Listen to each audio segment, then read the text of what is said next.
Donald Trump received a fatal blow today. The fatal blow came from a place you would not expect. It came from Florida.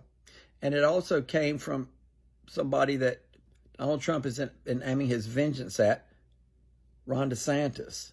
And how did Ron DeSantis hit a fatal blow on Donald Trump today? Well, the Florida Supreme Court made a couple of rulings today. And by the way, the Florida Supreme Court, 5 of the 7 members were appointed by DeSantis. There's 7 members. 5 were appointed by DeSantis. And the Supreme Court made 2 rulings today that are going to hugely impact Florida. Bigly, as Donald Trump would say, and I think they're bigly going to make Donald Trump lose Florida. If Trump loses Florida, his presidential ship is sunk. And what do I mean by this? What's going on? Well, today, the Florida Supreme Court ruled on 2 constitutional ballot amendments that are going to be on the ballot now this fall in November in Florida. The first one is basically for women have the right to have an abortion. I won't go through all the particular details of it right now in this particular video. I'm doing another video, but the specifics. But basically, it'll undo the 6-week and the 15-week abortion bans, and basically, if women need to have an abortion, between them and their doctor to have the right to decide, they have the right to decide. And that was approved, which is kind of contrary to whatever DeSantis had to say before. But at this point, I don't think DeSantis cares a whole lot about Trump. And I'll go on that in a minute. And secondly, the other fatal part of the fatal blow was there is now going to be a recreational marijuana amendment to the Constitution, also placed on the ballot to be voted on this fall. And between those 2 voting blocks, they're going to greatly alter the outcome of the election in Florida.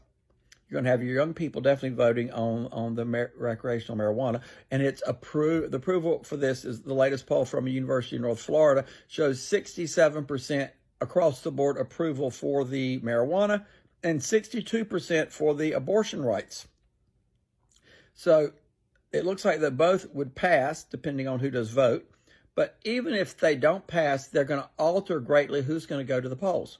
You're going to have young people now going to the polls that wouldn't otherwise go. And you're also going to have many women turning out because there now is going to be in a month a 6-week abortion ban allowed to stand in Florida. And the only way to get rid of this abortion ban is to pass the constitutional amendment. Now, as you might know, and I put a video out yesterday about talking about Donald Trump's vengeance. Donald Trump has been going after DeSantis for months now. Now he's also been going after anybody that possibly supported the DeSantis in Florida. He has been going after them to try to run candidates against them, etc. And so the one way that DeSantis can stick it to Trump is to have the Supreme Court put these 2 ballot initiatives on the ballot. DeSantis isn't up for election, doesn't hurt him. The other person it hurts is another one of Trump's allies, Rick Scott. Rick Scott is no friend to DeSantis, and he's in bed with Trump. So this also screws Rick Scott, who is not particularly popular and has barely won the 3 elections that he's won. So by greatly altering the voter turnout, and this will alter the voter turnout tremendously, it's going to change the election. Another thing I want to say about people say, oh, well, DeSantis won by 20% in 2022. Yes, DeSantis did win by 20% in 2022, but let's look at all the facts because y'all are looking at part of the facts. The other part of the facts is 7 million of the voters stayed home. Only 7.7 million turned out. Half the voters stayed home because there was not an issue on the ballot they cared about. And at that point, DeSantis hadn't come up with his far-right crazy stuff, so they weren't motivated to turn out yet. They will be motivated to turn out this fall. With the abortion issue and with the recreational marijuana issue on the ballot, these people that stayed home in 2022 are going to turn out to vote.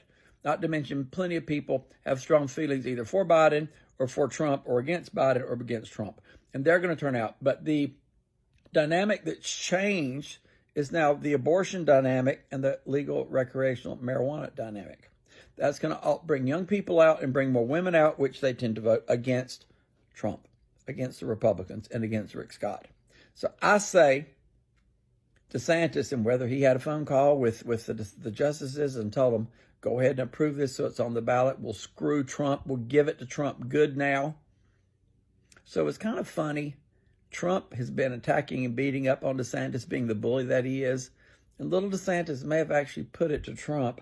So he just put Florida out of reach of Trump. And if Trump can't win Florida, there's no way, mathematically, the way the numbers work and the states fall, that Trump can possibly win. It's not possible. And I've been saying all along that Florida was going to flip, especially if this issue was on here. And now both of these issues are on here. Yes. We've already seen examples in Alabama where a very red district, the Democrat flipped.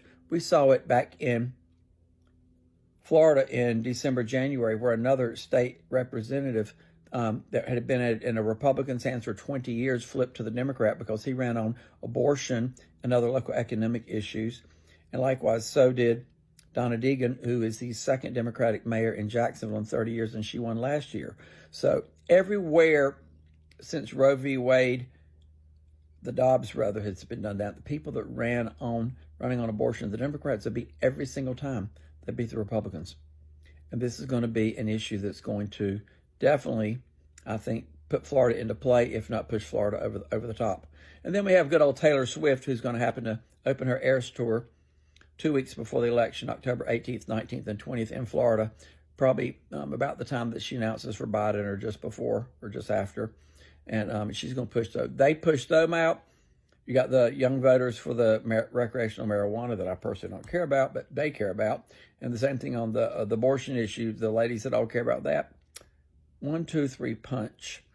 And I think 1, 2, 3 punch is going to be taken hard by Trump, and Trump is going down. I've been predicting Florida would flip, and I say even more so now. Florida is going to flip, and DeSantis stuck it to Trump, and I think it's funny as hell. Karma is a wicked witch, and you know what? Since Trump is busy selling those Bibles, do unto others as you would have them do unto you, Donald, and you've been screwing DeSantis every way you could, and as much as I'm not a fan of either you or DeSantis, I love it that DeSantis may have put a nail in your coffin as far as the election goes so that you can't possibly win, because if you lose Florida, if Florida goes away, you are done. You can't win, Donald. You can't win. And prison time is coming, baby. Prison time is coming. Love to hear from my Democrats, my Republicans, my MAGAs, my DeSantis folks, and all those of y'all drink the Kool-Aid. Let me know what you think. Does this seal Trump's fate? Does this give him a 1-2 knockout punch, as I say it may well have done, and I think it's done? And it's all at the hands of little DeSantis, the one that Trump loved to beat up on. So DeSantis may have the last word in all of this. So there you have it. Let me know what you think. Welcome to Florida.